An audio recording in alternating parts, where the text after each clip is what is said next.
Tate McRae, good to see you. Good to see you too. A friend of the show, of course. So good to have you back on Most Requested Live. How is life? I see all your sneakers back there. It's quite the collection. Everyone always comments on these. Yeah. They're like my dad built all these IKEA shelves and it took him like 6 hours. So I bet every minute of those 6 hours too. Do you have a favorite back there?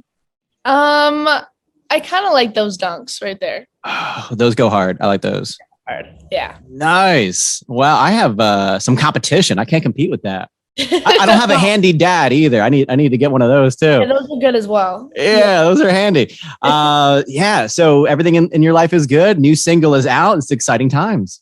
Yeah, it's been so busy lately, but all really exciting things. I leave for tour in 3.5 weeks. So I wrote down a list of everything that we have to film and do within the next 3 weeks. And I'm like, this is not physically possible.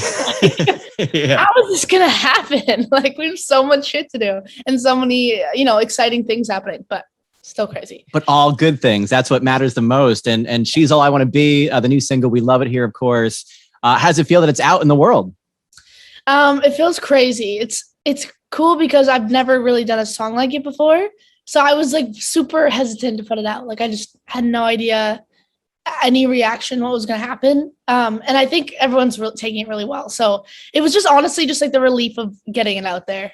Honestly. Yeah, I can only imagine the butterflies in your stomach. Have you felt like that before with any other song, or was this unique to this one? This was really unique to this one. Because I feel like my fans know my ballads and they know all the songs where I'm sad. And so I'm this was weird to change it up a bit.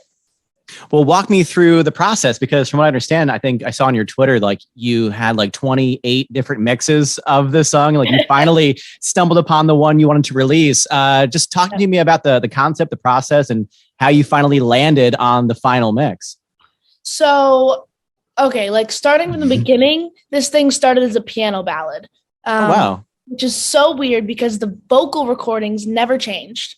So basically, me singing in this record is exactly how I sang the ballad.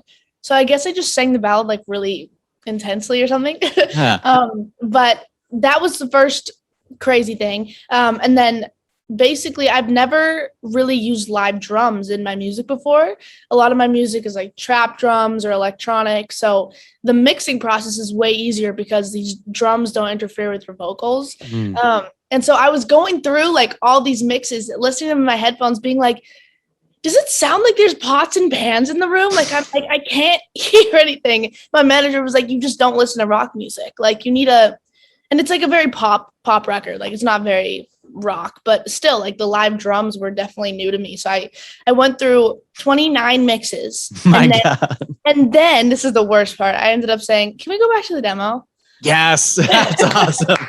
You're Tate, what are you doing? It's 2:00 in the morning. Literally, just driving themselves insane.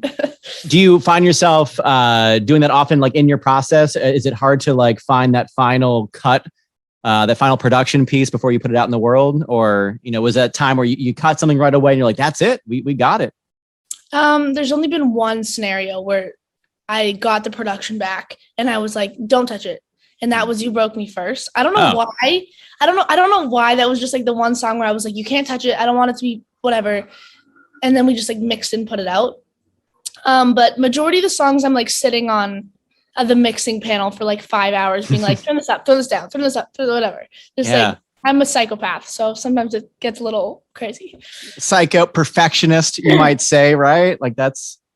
It's just the way it is sometimes. You gotta, but you have to trust your gut. I mean, you heard it with, You Broke Me First, and look how that turned out for you. And now you're putting out the full album, and you've been teasing it. You've been crossing off the songs on the track list. Are there 12 songs, 11? I couldn't.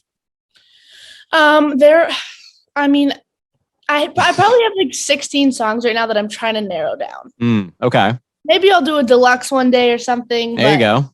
I'm trying to narrow it down to 12 or 13 songs, I think. Okay. And then you've been asking your fans, what song should I release next? What kind of song? What's been the feedback? You said up tempo, sad song, a trap song. What kind of vibe are the Tate McRae fans clamoring for? Well, the thing is that I don't usually really know. I kind of want my fans to decide what my next single should be. Because honestly, I don't. What do I know? It's like I want my fans to see whatever they like. And so I put that. I mean, right now I put that TikTok out there, being like, which genre should I hit? And they're all like literally saying the same thing. They're all indecisive, just like me. So it's not much of a help. But yeah, I don't know really what's gonna come next. I think it's just like I have so many different options and different, sounds in my album. It's all a matter of just like what the fans want to hear. I was going to ask you like what the going vibe is for the new project. So it's a little bit of everything, a little bit of. Yeah, the album is a lot. It's really cool because I feel like it very much sums up like the last 6 months of me like arriving in LA and turning 18. And I go through a lot of different like emotions, which literally was me going through an identity crisis during this whole summer. And so I think we all did in some sort, right? During the pandemic, we all kind of like found ourselves in some way, but I can't imagine being 18 and your life just like, yeah, you going 180, right? You can hear it for sure. And then, you got the tour coming up here in a few weeks. It kicks off. Where do you kick off your tour? I have no idea. Somewhere in the world, right? You're somewhere. Like, how do you keep track even? Tell me to go. Yeah, right. Exactly. So how excited are you? I know that you are a born performer and dancer. Like, you bet you can't get, wait to get it on the road. I bet. Yeah. I mean, especially with this new record, this one's just going to be so fun to perform on tour. I've already been seeing like so many reaction videos where my fans will just be like in their cars, like screaming this song. So I'm like, I saw one. Yeah. I saw that. Concerts are going to be insane. Like they're just going to be so fun. And I can't wait because I take a lot of ballads in my tour and literally turn them into rock songs. And that's so cool. Everyone goes, wow. So it's really cool. That's awesome. Like we're based in Philly. So I know you're going to be at the TLA, which is a cool venue, March 28th, I want to say, or not. It's somewhere in like late March. So I had that date circled. So I'll see you out there when you come here to Philly. But what are some like tour must-haves? Like what do you need on the road to like make it feel like home? I mean, the tour bus is freezing. Like this is the problem is last time my heater was broken when I was like on my first ever tour bus. So I just was literally like bundled up in like a million blankets. A human burrito? I need a heat pad to keep me warm. I mean, there's like, my room was a disaster. It's like just everything. I just literally took my entire house and just that shoe rack. Dad, can you rebuild my shoe rack? I'm like, yeah, can we take this? I need all my shows. I would need like Euphoria. I need all my shows, like make it, real life. Oh yeah. 100%. Are you on the Euphoria kick? Oh my gosh. Of course I am. We talk about this. This season is nuts. This season is crazy. And I think like I've always been a huge fan of like Zendaya and like all those, Give her the Emmy, right? Give her the Emmy after last episode. Just hand it to her.